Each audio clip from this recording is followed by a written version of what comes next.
Olá, pessoal, tudo bem? O que é que vocês estão achando dos estudos referentes à Lei 40 de 1992? Realmente são muitas coisas a serem estudadas e memorizadas, por isso, quanto antes é necessário ler, rever todas as questões. Nesta aula, iremos estudar um pouco sobre o capítulo 5, que se refere às licenças, disposições gerais. O artigo 102 diz que conceder-se-á ao servidor licença para tratamento de saúde, a gestante, a adotante e a paternidade, por acidente em servidor, por motivo de doença em pessoa da família, para o serviço militar, para atividade política, tratar de interesses particulares, desempenho de mandato classista, prêmio ou afastamento do cônjuge ou companheiro, e também por motivo de manutenção, substituição ou reparos de prótese e órtese dos servidores portadores de necessidades especiais. Então, tudo isso aqui será motivo de licença no Serviço Público Municipal de Uberlândia. A licença prevista no artigo 4º, que eu até coloquei aqui para vocês, será precedida de atestado ou exame médico e comprovação do parentesco. Então, se você tem aí alguma pessoa na família que está doente, será precedida, sim, a licença, desde que tenha atestado ou exame que comprove isso. O servidor poderá permanecer em licença da mesma espécie por período superior a 24 meses, nos casos dos incisos 5º, 8º e 10º. Vamos ver quais são eles? 5º, para o serviço militar. 8º, desempenho de mandato classista. E 10º, para afastamento do cônjuge ou companheiro. Então, olha só, tem aí uma licença com período superior a 24 meses, que se refere aí a 2 anos de licença. É vedado o exercício de alguma atividade remunerada durante esse período de licença, previsto no artigo 1, 2, 3 e 4. Será de responsabilidade do órgão previdenciário municipal o pagamento da remuneração a que fizer jus o servidor durante o período de licença, a partir do 16º dia. Então, a partir do 16º dia, há aí o pagamento da remuneração a que fizer jus ao servidor. Então, se esse servidor tem o direito, a partir do 16º dia ele receberá. Artigo 103 diz que a licença concedida dentro de 60 dias do término de outra da mesma espécie será considerada prorrogação. Então, não é uma nova licença. Se você tira aí uma licença e dentro do prazo de 60 dias você tira uma outra licença com o mesmo motivo, será apenas caso de prorrogação. Seção 2, licença para tratar de saúde, tratamento de saúde. Artigo 104 diz que será concedida ao servidor licença para tratar de saúde a pedido ou de ofício com base em perícia médica, sem prejuízo da remuneração a que fizer jus, observados os termos da legislação específica. Então, se você precisa fazer um tratamento de saúde, você vai passar por uma perícia médica e não vai ter prejuízo na sua remuneração. Artigo 105 diz que, para licença até 15 dias, a inspeção será feita por um médico indicado por órgão pessoal. E, num prazo superior a isso, será um médico indicado por órgão previdenciário municipal. Sempre que necessário, a inspeção médica será realizada na residência do servidor ou estabelecimento hospitalar onde encontrar internado. Olhem só, se você encontrar internado, terá aí uma perícia médica que irá até esse local. Inexistindo o médico do órgão ou entidade no local onde se encontra o servidor, será aceito atestado passado por médico particular, que deverá ser homologado pelo médico do município. Então, prestem atenção, não tem médico aí no órgão ou entidade que você trabalha? Aceita sim um atestado de um médico particular que só será aí validado por um médico do município. 106 diz que, findo o prazo de licença, o servidor será submetido a uma nova inspeção médica que concluirá pela volta ao serviço, pela prorrogação da licença ou aposentadoria. Artigo 107. O atestado e o laudo da junta médica referir-se-á apenas ao CID, que é um Código Internacional de Doenças, salvo quando se tratar por lesões produzidas por acidentes em serviço ou doença profissional. Então, sempre haverá aí um CID que se refere ao atestado e laudo médico. É um número que mostra qual é a doença, o que é que você está passando.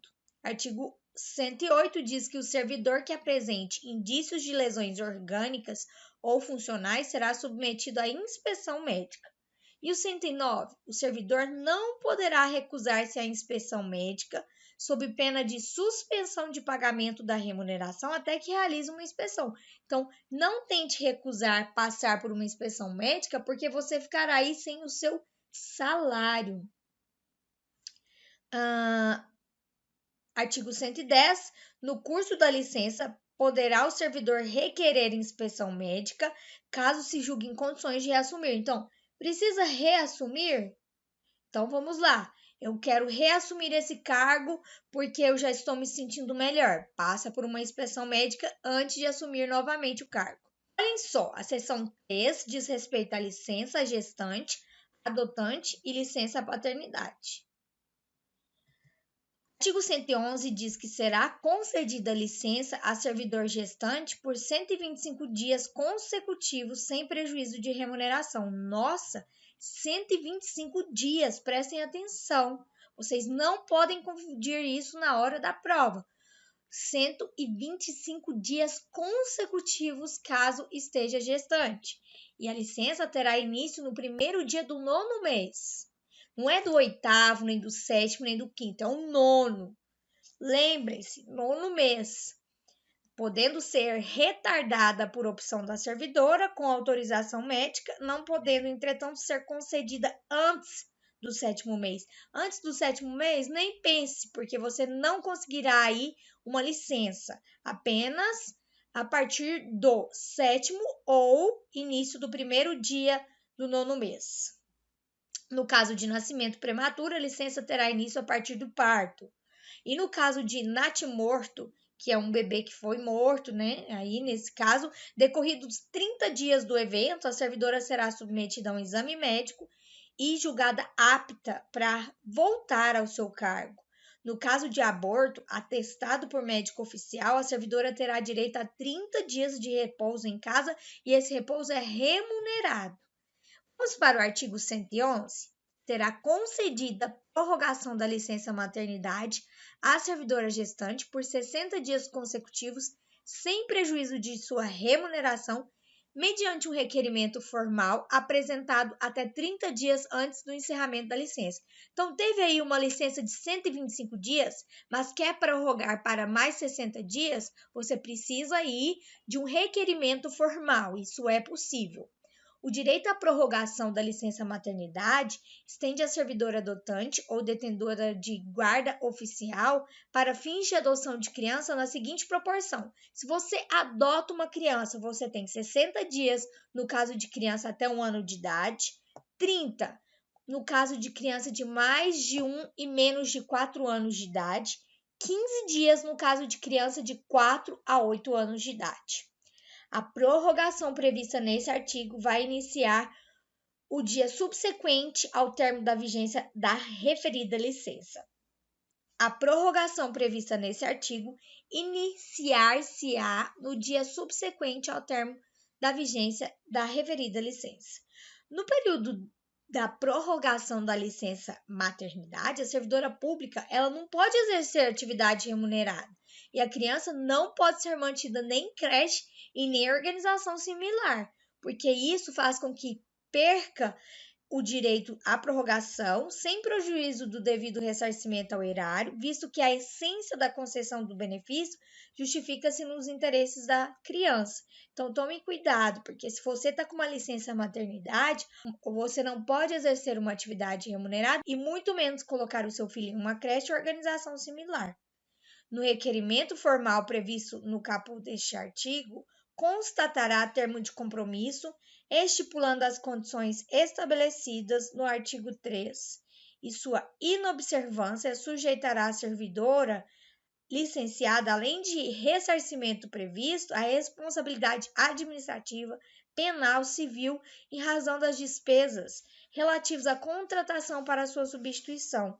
Então, cuidado com o que você vai fazer estando de licença, porque se for observado algo errado, você terá que ressarcir e se responsabilizar administrativamente, penalmente e de forma civil em relação às despesas que foram gastas para contratar outra pessoa que ficou no seu lugar. No caso de óbito da criança, cessará imediatamente o direito à prorrogação previsto nessa lei, respeitando a licença prevista no artigo 143. E a prorrogação da licença de que trata este artigo será custeada por recursos do Tesouro do município. O artigo 112 diz que, pelo nascimento de filho, o servidor terá direito à licença à paternidade 5 dias. Então, se você aí é um pai e sua esposa teve um filho, você tem direito a 5 dias úteis de licença à paternidade. E para amamentar o próprio filho até a data de 6 meses, a servidora terá direito, durante a própria jornada de trabalho, 2 horas, que poderão ser parceladas em 2 períodos de 1 hora. Olha que legal. Precisa amamentar? Ela tem sim direito a 2 horas parceladas durante os 6 meses. Os 6 primeiros meses de amamentação. Não terão direito ao afastamento para amamentação as servidoras que cumprem uma jornada de trabalho igual ou inferior a 4 horas. Então, se é superior a 4 horas, tudo bem, terá aí esse direito a 2 horas parceladas em 2 períodos de 1 hora. 114 diz que a servidora que adotar ou obtiver guarda judicial para fins de adoção de criança serão concedidos a título licença remunerada. 120 dias se a criança tiver até 1 ano de idade, 60 dias se a criança tiver entre 1 e 4 anos e 30 dias se a criança tiver de 4 a 8 anos. Eu acredito que essa questão não venha cair aí no concurso público, mas dados como quanto tempo tem, que são 125 dias, isso daí é algo que pode sim cair nessa prova do concurso, especialmente porque trata-se de algo mais pontual da Lei 40 de 1992. Até a próxima aula!